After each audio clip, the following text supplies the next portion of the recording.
छत्तीसगढ़िया गौरव दिवस पर सियासत शुरू हो गई है। कांग्रेस की घोषणा पर नेता प्रतिपक्ष नारायण चंदेल का तंज है। कांग्रेस ने सरकार बनाने से पहले बदलाव की बात कही थी। 4 साल में चारों तरफ हताशा और निराशा है, ये उन्होंने कहा। ईश्वर से प्रार्थना करता हूं कि सरकार को सद्बुद्धि दे, ये भी उन्होंने अपने बयान में कहा। और क्या कुछ उन्होंने कहा है, आइए वो भी आपको सुनवा देते एक बार। इस 4 साल में चारों तरफ हताशा और निराशा का दौर है। छत्तीसगढ़ की भूपेश सरकार, कांग्रेस सरकार विकास से कोसों दूर है। विकास की किरण दूरबीन से भी छत्तीसगढ़ के गांव में दिखाई नहीं देती। उसके बाद भी अगर ये छत्तीसगढ़ की सरकार गौरव दिवस मना रही है तो ईश्वर से मैं प्रार्थना करता हूं कि इनको सद्बुद्धि दे। तो बड़ी खबर छत्तीसगढ़ से आपको बता दें, जहां छत्तीसगढ़िया गौरव दिवस पर अब सियासत शुरू हो गई है। कांग्रेस के गौरव दिवस मनाने पर नेता प्रतिपक्ष नारायण चंदेल ने तंज कसा है। कांग्रेस ने सरकार बनाने से पहले बदलाव की बात कही थी। 4 साल में चारों तरफ हताशा और निराशा है, ये भी उन्होंने अपने बयान में कहा। ईश्वर से प्रार्थना करता हूं कि सरकार को सद्बुद्धि दे। और क्या कुछ उन्होंने कहा, आइए वो भी आपको सुनवा देते हैं। इस 4 साल में चारों तरफ हताशा और निराशा का दौर है। छत्तीसगढ़ की भूपेश सरकार, कांग्रेस सरकार विकास से कोसों दूर है। विकास की किरण दूरबीन से भी छत्तीसगढ़ के गांव में दिखाई नहीं देती। उसके बाद भी अगर ये छत्तीसगढ़ की सरकार गौरव दिवस मना रही है तो ईश्वर से मैं प्रार्थना करता हूं कि इनको सद्बुद्धि दे।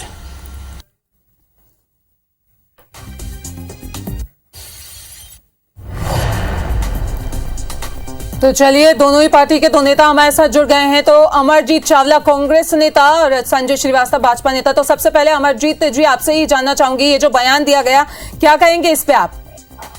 देखिए, नारायण चंदेल जी का ऐसा है कि दिल्ली के भाग में छीका फूटा, सोचे थे नहीं, बड़ी जिम्मेदारी मिल गई। कार्यकाल पूरा होने के पहले इनके नेता प्रतिपक्ष धर्मलाल कौशिक जी को हटा के इनको बयान दे दिया, इनको जिम्मेदारी दे दी। अब इनको क्या ये प्रस्तुतिकरण करना है कि मेरा परफॉर्मेंस अच्छा है तो कुछ भी बोलना है, तो कुछ भी बोलना है तो बोलना है।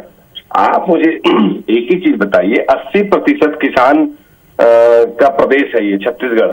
आज तक भारतीय जनता पार्टी की 15 साल की सरकार में ना किसानों का सम्मान बढ़ाया गया, ना उनके हक का बोनस और उनको समर्थन मूल्य दिया गया। त्राहिमाम की स्थिति बन गई थी। हमने अगर किसानों को 2640 रुपया समर्थन मूल्य दिए, जो पूरे देश में सबसे ज्यादा है, हमने उनका पूरा कर्जा हमारी सरकार बनने के आधे घंटे के अंदर खत्म किया, कैबिनेट की पहली बैठक में पहला साइन करके। तो क्या ये गौरव की बात नहीं है? अगर हम आत्मानंद स्कूल बनाकर पूरे छत्तीसगढ़ के गरीब बच्चों को निःशुल्क इंग्लिश मीडियम की पढ़ाई की व्यवस्था उपलब्ध करा रहे हैं, क्या हम धनवंतरी योजना के माध्यम से सस्ती दवाइयां, जेनरिक दवाइयां छत्तीसगढ़ की जनता को उपलब्ध करा रहे हैं, हम आज 63 से ऊपर वनोपज खरीद के आदिवासियों को स्वावलंबित करने का प्रोग्राम बना रहे हैं, हम आदिवासियों को जो आरक्षण छीनने का इन्होंने कुचक्र रचा, उसका हम 32% आरक्षण आदिवासियों को दे रहे हैं, हम आदिवासियों की जमीन वापस कर रहे हैं, हम 400 यूनिट से ऊपर की बिजली बिल हमें हाफ छूट दे रहे हैं, हम 1500 के भूखंडों पे रजिस्टर कराने का जो इन्होंने बैन लगाया हुआ था उस पे हम छूट दे रहे हैं। हम आज चिट फंड का जो इन्होंने कुचक्र रख के चिट फंड कंपनियों का जो षड्यंत्र रचा था उसको हम उनका पैसा वापस दिलाने का काम कर रहे हैं।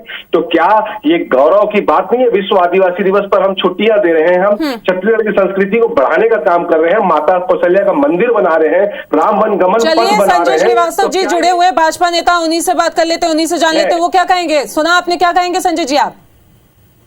देखिए, मुझे ऐसा लगता है कि गौरव दिवस अर्थात छत्तीसगढ़ का हर एक नागरिक, प्रत्येक नागरिक, चाहे वो युवा हो, चाहे महिलाएं हो, चाहे बुजुर्ग हो, उसको ये लगे कि वास्तव में सरकार बेहतर काम कर रही है, तब गौरव दिवस कहा जाता है। सरकारी फंड से पैसा खर्चा करके, विज्ञापन करके, महोत्सव मनाकर यदि केवल सरकार के नुमाइंदे या कांग्रेसी ही गौरव दिवस मनाते हैं, मुझे लगता है ये गौरव दिवस की परिभाषा नहीं है। तमाम प्रकार की बातें कर रहे थे। अरे सरकार किस लिए चुनी जाती है? 5 साल काम करने के लिए ही की जाती है। मुद्दे तो वो होते हैं जो काम नहीं हुए। जो आपके घोषणा पत्र की बात करिए, वो महिलाएं देख रही हैं कैसा गौरव दिवस मनेगा शराब की बोतलों के बीच में। तमाम शराब दारू जो बिक रही है प्रदेश के अंदर में, जो पहला स्थान आपने प्राप्त किया है, उसके लिए गौरव दिवस मनाइए। वो जो युवा बेरोजगार जिससे आपने वादा किया था या नौकरी देंगे या फिर 2500 रुपए बेरोजगारी भत्ता देंगे, वो युवा बेरोजगार खड़ा हुआ देख रहा है कि आप किस तरीके का गौरव दिवस मना रहे हैं। वो स्व सहायता समूह की बहनें खड़ी हैं जिनके ऋण माफ करने का वादा आपने किया था, वो खड़ी है कि किस चलिए अमरजीत जी हैं ही, उनसे ही जान लेते हैं, क्या कहेंगे अमरजीत जी आप?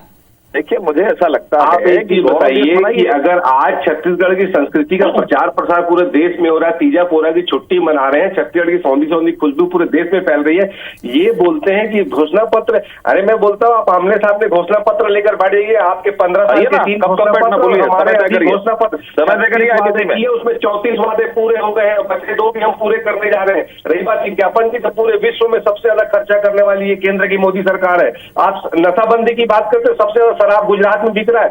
मुद्रा पोर्ट में देश का सबसे ज्यादा नशे का जखीरा इसके अडानी पोर्ट में पकड़ाया। ये इनके लिए गौरव है। अडानी की संपत्ति 10 साल में विश्व में नंबर 1 पर हो जाए और अंबानी की संपत्ति, ये इनके लिए गौरव है। पर हम छत्तीसगढ़िया है, छत्तीसगढ़ियों के हित की बात करते हैं। छत्तीसगढ़िया सबले बढ़िया पूरे देश में अगर आज जाना जा रहा है। नक्सली घटनाओं में कमी आई तो ये सिर्फ भूपेश बघेल की सरकार की बदौलत है। और छत्तीसगढ़ के 99% जनता खुश है। 1% जो भारतीय जनता पार्टी के जो नेता है, भारतीय जनता पार्टी के कार्यकर्ता भी खुश है। भारतीय जनता पार्टी के नेता इससे कुंठित है क्योंकि उनको समझ में नहीं आ रहा है कि 2023 में हम किस मुद्दे को लेकर जनता के बीच में जाएं। इनकी चला चली की बेला है। और हमारे तो धान बोनस समर्थन मूल्य का लाभ, बिजली बिल हाफ का लाभ तो हम भारतीय जनता पार्टी के लोगों को भी दे रहे हैं। इसलिए हम गौरवान्वित है, छत्तीसगढ़ गौरवान्वित है और हम निश्चित तौर पर बढ़ चढ़ के गौरव दिवस मनाएंगे। संजय जी जवाब दीजिए। देखिए ऐसा है, मैंने कहा ना, शराब की बिक्री बढ़ गई है, मधोशी का आलम पूरे प्रदेश में है और उसी मधोशी में कांग्रेस के नेता बयान देते हैं। 99.9% का समर्थन इनको प्राप्त है। अरे आरक्षण के मामले में बेईमानी करे, सुन लीजिए, बीच में नहीं, मैंने नहीं बोला आपके बीच में। 99% आरक्षण के विषय में आपकी सरकार है, आपकी सरकार के खिलाफ में सर्व आदिवासी क्यों खड़ा हुआ है? अरे हम तो विपक्ष में, हमारे खिलाफ में वो क्या खड़ा होगा? आपके खिलाफ में पहली बार इस प्रदेश के अंदर में आदिवासियों ने लामबंद होकर आरक्षण के खिलाफ में आपके खिलाफ में चुनाव लड़ा जी। ये आपको सोचने समझने की आवश्यकता है। सुनिए, सुनने की भी आदत डालिए। मुझे लगता है कि तमाम प्रकार के आपने वादे किए, आपको एक चुनाव जीतने के लिए एक राजधानी बनानी पड़ती है, एक आपको जिला बनाना पड़ता है, ये स्थिति आपकी है जी। तो मुझे लगता है केवल गुजरात मध्य प्रदेश की तुलना करके हम अपने गलती को या अपनी सर आगे देखना होगा ना, विधानसभा चुनाव है तो उसमें जनता बता ही देगी कि वो किसे चुन रही है। आप दोनों का ही हमसे बातचीत करने के लिए बहुत बहुत शुक्रिया।